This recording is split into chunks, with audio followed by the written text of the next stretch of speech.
In this episode, we are launching a couple of apps to help content creators make money. You will also hear about our struggles as we shout in the void on X and get suspended on Reddit. And we share the latest news in AI with our thoughts on Meta, OpenAI, Black Forest Labs and more. I'm Giorgio Zinnaro. I'm Ivan Peña, and this is Bootstrap for Cash. Hello Ivan, so how are you doing today? Good, Giorgio. As usual, we are trying new things today, right? So let's see, maybe people like you more than my voice in the intro. So let's see what happens. So to give you a bit of context, we posted on Reddit a query asking other podcasters about our numbers, if we were doing already great, because we don't know, right? We are newbies here. And it seems, according to the feedback, so there were we gave our numbers and there were some frustrated people saying, "You have those numbers? How is that even possible?" And then they suspended us. And then they suspended my account. I don't know why. I really hate Reddit. It doesn't make any sense. I just posted twice. I didn't promote anything. I just asked questions. And they suspended my account. I already contacted them twice, but no answer. I'm still suspended. So I cannot even thank people in my own post. Pretty brutal. Maybe I should reply. I think I still can. They didn't suspend me yet. Exactly. Maybe. Yeah, that's a good idea. Because, it seems our numbers are pretty good for being newbies. Actually, for the standards, even for professional with long-term track record broadcasts, we are doing pretty good. And that's quite encouraging. Especially considering that podcasting was like a side project to promote what we wanted to do mainly, right? Building products. So it seems our side project is more successful than our products. We also don't really know what we are doing, if it wasn't clear enough by now. Mm-hmm. But yes, I guess, thank you to you listeners. Yes. And I actually wanted to highlight something. If you're a new listener to this podcast, we realize we are pretty good at catching attention from you guys, but we are not that good keeping that attention. So if you're a new listener and you're feeling already, you arrived to this point and you're feeling in a way that this is not resonating with you and you want to just stop listening, please, if you feel like that, drop a comment or send us an email, give us feedback. What do you think we should do to improve this podcast? Drop a comment on Instagram, on Spotify or whatever platform you're using, or send us an email to hello@clambda.com. C like the C, SEA. So please let us know. This is important for us to create content because at the end, the content is for you guys. So thank you, everyone.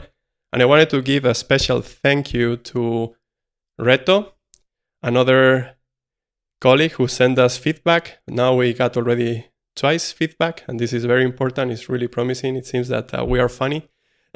This is also important for us because, we are a couple of clowns, right, in our personal life.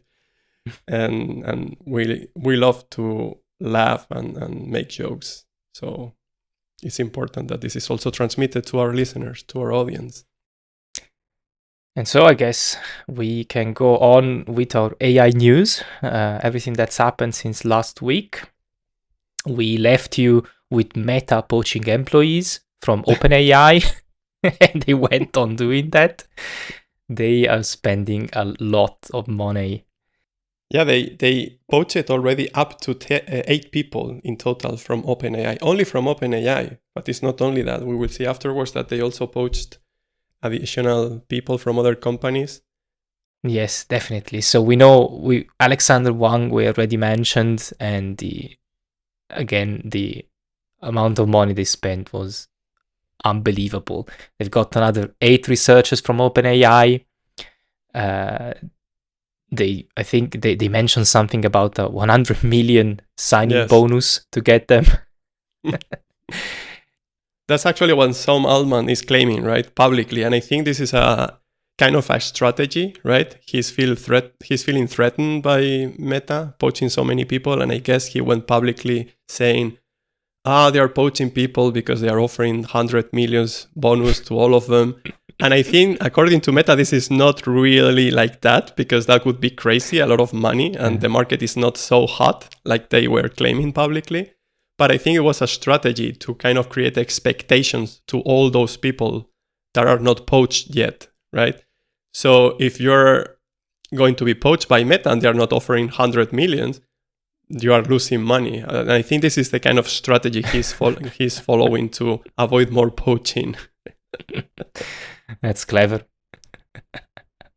What else did they get? We mentioned Daniel Gross from Safe Superintelligence, founded by Ilya Sutskever, who also was from OpenAI, father of GPT, really.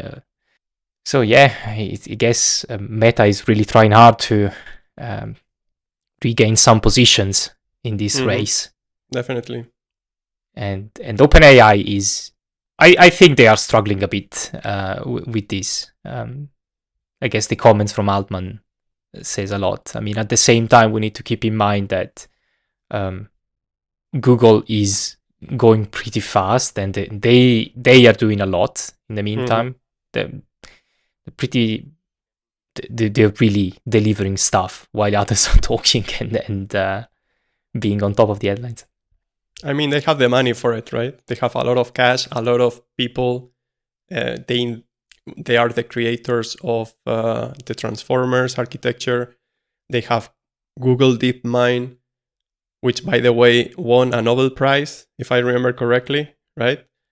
Because of not AlphaGenome, that's a new tool they released, but I think another one related to genetics. And I don't remember exactly the name right now, but I think they won the Nobel Prize because of that. Yeah, I think it was AlphaFold. Right? AlphaFold, exactly, you're right. Protein folding, so... Yes. Maybe also mentioning that Altman was claiming that people remaining in OpenAI are doing it for the goal. The final goal of OpenAI is trying to reach, which is super intelligence, right? And it shouldn't be about the money, which in a way is a bit of an excuse, right? Because at the end, Meta is creating this super intelligence lab also for the same purpose. So if you can get 100 million plus the purpose or the goal, I mean... why not? Why not? I mean, would you reject 100? Even if Meta was not going to do that. Let's assume that Meta is not going to achieve a super intelligence, and their goal is to just do other shit. And they offer you, Giorgio, $100 million right now.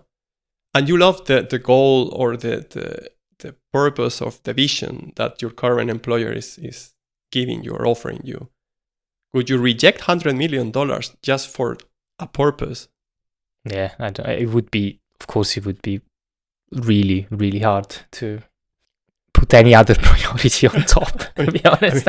I mean, I can tell you myself, I wouldn't. And there is no vision in the world, in history, that could prevent me from preferring $100 million over it, right? I would usually say it would be for me about the people I work with, liking the people I work with. That would be pretty important, but get 100 million. That's an interesting one, actually. Would you rather get... So let's assume, this is a tricky question. Let's assume you can get $100 million and at the same time you have to work in a toxic environment, or maybe not so nice. And on the other side, you get a fair salary, but not millions. We don't talk about millions, but you have a healthy and wonderful environment with a lot of happy people and nice people. What would you choose?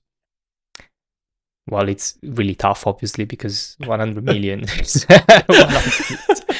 but that sounds kind of unrealistic. I have to say, though, that in my experience, while I did reject some fairly good offers to do things I like instead. So I am sometimes a bit idealistic about that. And I feel pretty good about it, to be honest. Mm-hmm. That's why we are here, right? We have a happy environment with zero salary. So yeah, couple of idiots. Let's see. Maybe we get the offer from Mark. Yeah. Mark, please, if you're listening to this, first drop us 5 stars on Spotify, and second, please, please contact us. So what else, Giorgio? Elon is also doing things in AI apparently. I don't feel like it's often in the news, to be honest, what they're doing with Grok X. He's talking about rewriting the internet, rewriting the entire corpus of human knowledge. Yes. Whatever that means. Because he feels it's wrong. Like, thank you. So the whole humanity is wrong, but you are right. That's really, it sounds great. Yeah, and apparently they're going to release also Grok 4, again, whatever that it is going to do. It seems they wanted to release 3.5, but it was so good, the results were so good in the reasoning part, that they decided to skip it and call it 4. But this is really dangerous. I mean, if you think about it, he is the richest person in the world with the biggest training infrastructure in the world. I mean, and if he really wants to rewrite the internet in a way, let's assume this is a simplified way of putting it. But this could be really dangerous. I mean, he's saying, in a way, he's not saying directly, but he's assuming or inferring that the whole humanity is wrong or just produces shitty data, and he's going to rewrite that. And I guess he's going to do it with his own opinions or what. But this is really dangerous, right? That the richest person in the world letting AI basically mix up things, right? Because it's mixing up existing data in kind of random ways. That's what it is doing. To be honest, I feel it's actually the danger everybody warned against, right? That we will get so much data now generated through LLMs that would be hard at some point to distinguish between actual content and stuff that AI just came up with, and then over time, the entropy would go up a lot, because again, AI would be producing random data. So we would then use random data to train more AI, giving you even more random data out. So you're getting more and more garbage. I'm not quite sure what his idea is. I mean, is it just going to buy all domains that he can find and put up some AI slop? What is? I don't know. What is that supposed to mean? It doesn't sound good though. I mean, it did say it would buy Twitter, and it did, and it didn't really go down very well, to be honest. So it does pull through some of these crazy ideas. I don't know what to expect out of this. He also said that we were going to go to Mars on 2025, and I don't think by the end of this year we will be in Mars anyway. Yeah, he says many things. Yes. But yeah, one thing is this is funny actually. He is going to release Grok 4 on the 4th of July, so really patriotic. I mean, he's not American. I think he's American, but he was not born in the US. He was born in South Africa. And I think now, because of all this controversy with Trump and so on, there are some rumors. I'm not sure if it's official, but I think he wants to deport him because of all the noise he's creating. So this patriotic movement of releasing on the 4th of July, when the president of the US wants to deport you back to South Africa, it's a bit funny.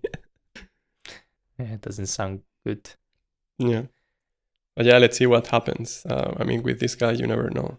He brings a lot of value to humanity, but in the last years, getting into politics and so on, or buying even Twitter, I don't know. Let's see.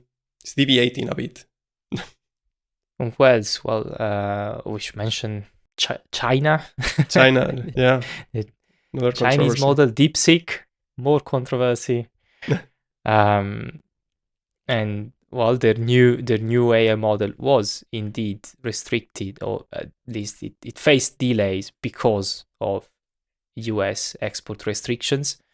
So I think we mentioned last time as well, right? It's hard to come by GPUs, and even more so for China because of trade policies and stuff. There is a very large shortage of GPUs in general, and they are not available in China. So they they've been working on the latest model, but I guess they have problems with training because they don't have the right hardware or enough of it at least.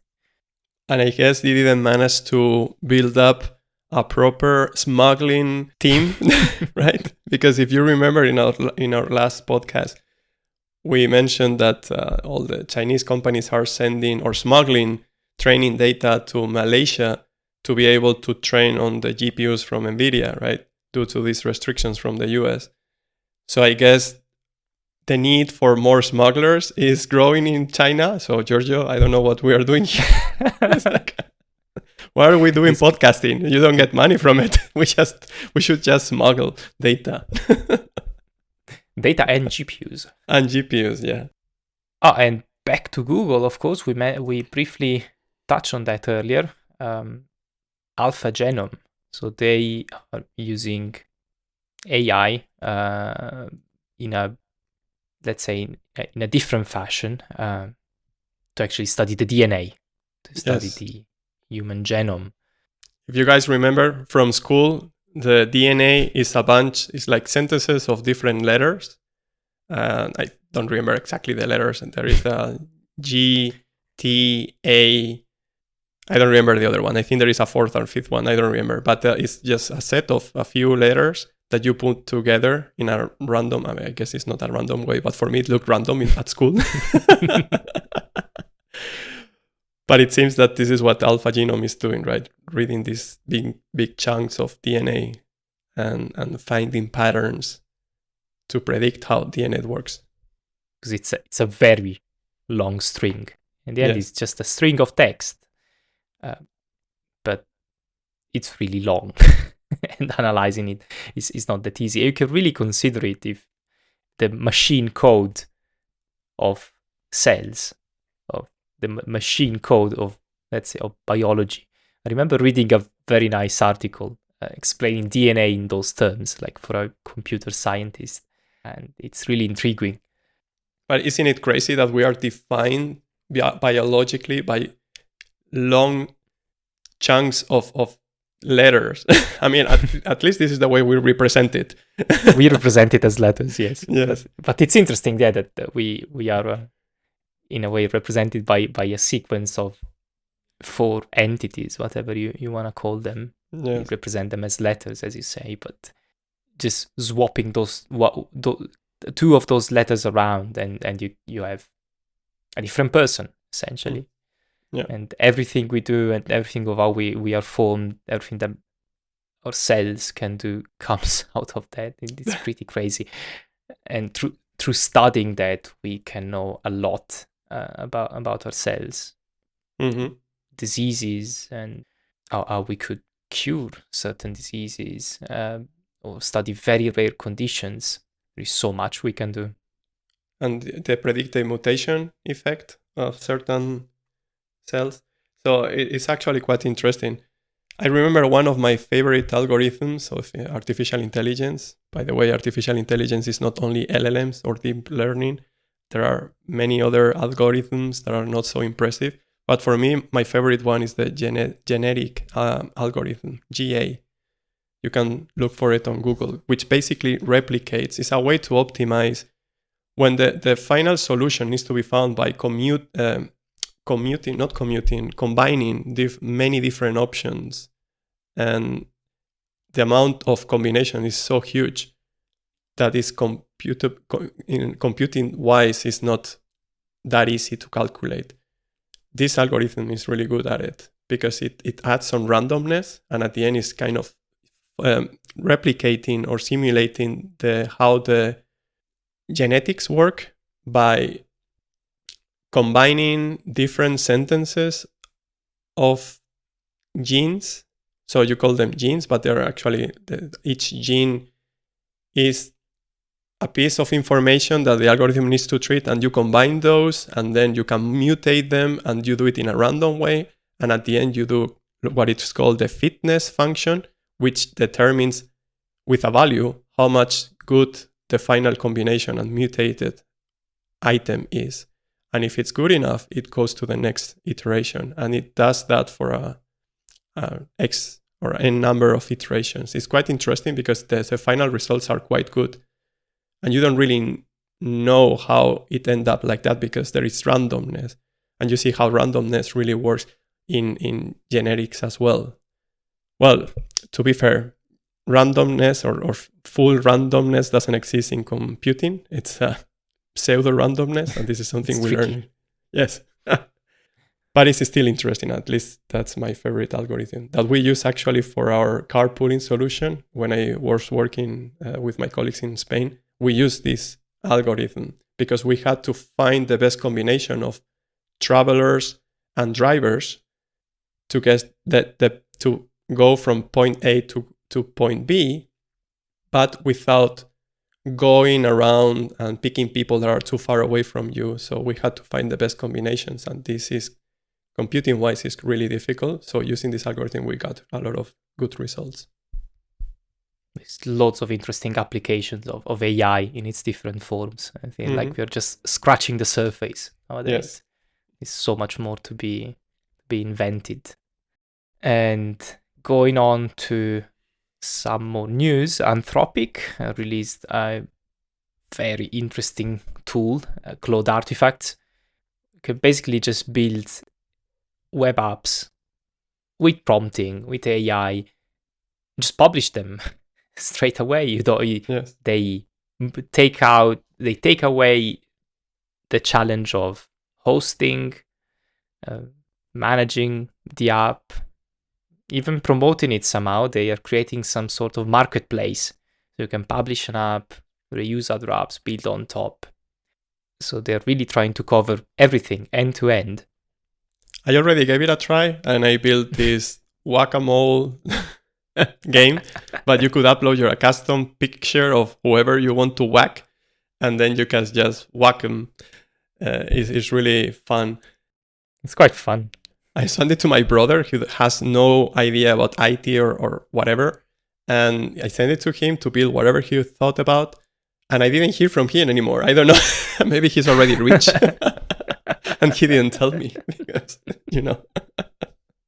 We'll put the whack-a-mole, the link in the description. Yes. And the other interesting release, Flux One Kontext. Now they also released the dev open weights, so can be used for non-commercial purposes, for research, toys, games, whatever you can come up with. And the model is really good. We have to say we tried it out. We intend to integrate it in some new product or in some existing product. We intend to evolve it through Flux One Kontext. And the editing capabilities are unbelievable. The precision which it can edit things, not losing detail, not losing structure.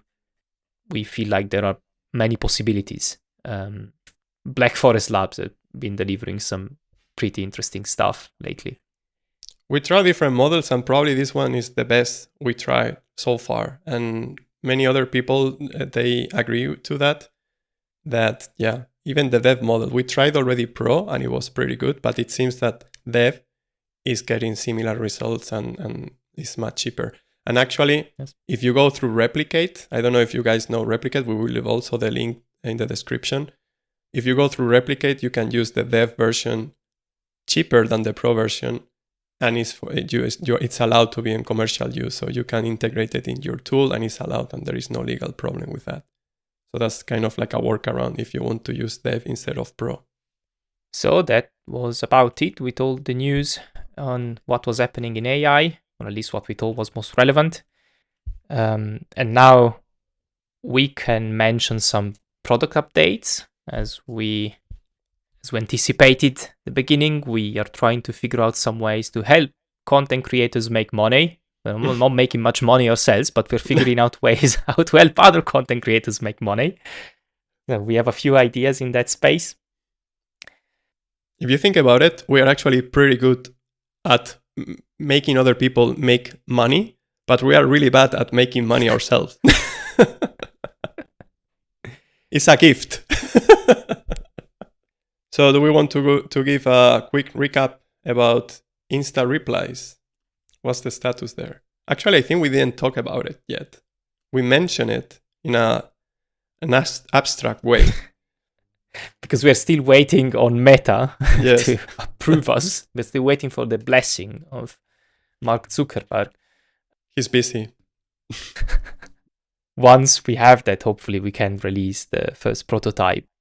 But we can mention again, yes, that this is a tool also for content creators who have to manage a lot of conversations. And social media platforms are, let's say, they're not necessarily designed to do that. Obviously, they have a different compromise to make. They've got many users, they've got billions of users, and very few users, which are again usually content creators or businesses sometimes. They need to handle a lot of interactions, and they don't necessarily have the best tooling to do that. And we are trying to have a go at it with a very pragmatic approach. We're only using AI where it really makes sense, but we're trying to keep the conversation natural. Let the content creators do what they can do best, so be human and bring out their identity, and just give them tooling to just manage conversations more efficiently. So, well, if you're a content creator struggling with your conversations, with your messages, then do reach out, because this is going to help you a lot. Again, hello@clambda.com. Also, targeting content creators, this is actually an interesting story. I think we did the right thing here. Do you want to share that one, Ivan? I think you shared it on X. Yes. Although I don't know if it got much traction on X. We're struggling a bit with getting traction there. They say that we should just keep posting, but sometimes it feels like we're just shouting in the void. But I think it's an interesting story, so I think you should share it again here. Maybe it will get more traction. It really does feel like that. I'm starting to feel like I'm really talking to a chair or something. It feels like that, right? And so I will keep being consistent just for the sake of it, and because I'm a very proud person. But I'm starting to feel that I won't expect much from it at the end of the challenge. We will come back to that afterwards. But yeah, actually I took credit from your work, Giorgio. Sorry for that again. That's fine. Giorgio was scraping manually Reddit, and he found a very interesting opportunity. So a YouTuber, he was having some issues because he wanted to create webinars for his community, but it seems that there is no tool out there to automate the whole thing end to end, from creating the webinar to create the payment system to bill that for that webinar or to invoice that webinar, and then control that whoever pays for it is automatically added to the webinar. So we built this tool called Webinar with an R, not AR, because the domain was taken anyway, or it was very expensive. So we took that name for now, at least a temporary name, and it's basically doing the end-to-end. It creates the webinar using an existing tool like Google Meet, and then using Stripe to create the product page so people can pay for it. And whenever you pay for it, you're automatically added to the meeting. So we got already quite some positive feedback about it. And yeah, we keep working on it as usual. We also need to make some tool open source. We mentioned it a few times. Yes. We think the best way to let it live on is through open source, because it's a very interesting technical challenge, but it needs a lot of effort to actually grow. Like, it's very promising. So we think Ekopilot going open source should happen anytime soon, hopefully before the next podcast. I don't think so. But yeah, you can. A man can dream, Giorgio. So going back to the summary of the X consistency challenge, as we said, is feeling already like it's useless, but maybe this is part of the journey. I mean, we are still on the day 15 or 16, so it's still half a month to go. And if you remember from the last episode or 2 episodes ago, I got the inspiration from another guy who said that he was doing it every day, getting no feedback at all, nothing. And then on the day 29th, he went viral. So I'm still hoping, but I'm not so much hoping that I will get something out of this. And of course, many people are telling, no, you need to add value and all that. But we go back again to the endless discussion. What is value? What is adding value? If you go to X, you will see a lot of random people just asking random questions. For some reason, most of them, they are putting at the beginning, be honest. It's like, why be honest? Like many people are using this, be honest. I don't know why. I still don't understand that. But it seems those guys are getting thousands and thousands of impressions. And it's completely useless. There is no added value on that. Or maybe I'm biased. I don't know. So what is added value? Is such a subjective matter that is really difficult to grasp, to put it into an action, right? What do you think? I don't know. I guess sometimes it's just a bit random. Yes, definitely. Sometimes it may be about just consistency, really. It's more about doing a lot of things and figuring out what works, because adding value, I feel like it's often something that people say after the fact. You know what I'm saying? Like, they need to justify why something went viral. And this is not to say that, of course, there are good ways to create content, and of course, there are ways to resonate with people, and we need to learn. We definitely need to learn. So this is part of the journey. But sometimes it is also, there is some randomness involved in getting maybe that one thing viral. Or again, it's consistency. So maybe you've got loads of valuable content, but it so happens that that content is not viral yet. We have also the algorithm, right? It's not only that people find it useful or that adds value to them, but also the algorithm needs to promote it so people can find it. So it's not only adding value for a person, but the algorithm in a way needs to find it useful, and you don't even know what do they use to say something or to tag something as useful, so they promote it more. If you remember, one of my posts about it was just a question about marketing. How can I do marketing with just a landing page and a waitlist? That's it.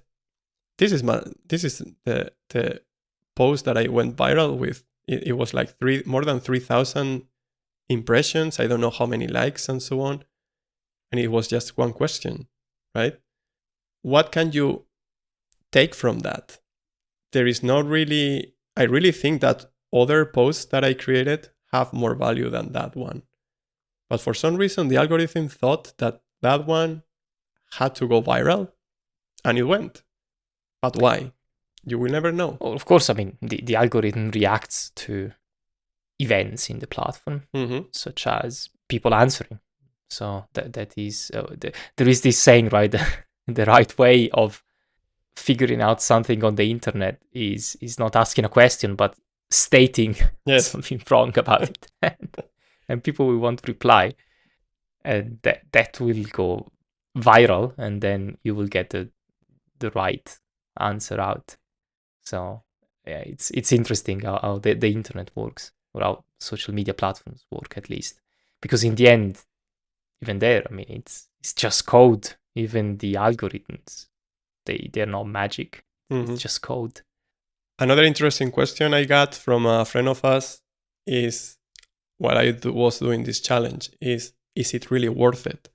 I mean, if you think about it, the effort first that you need to grow the audience, and then to keep it, it's enormous. I mean, I saw one of the people that goes viral.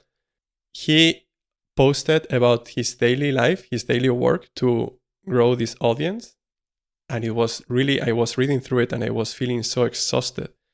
He spends more than 7 hours per day on social media.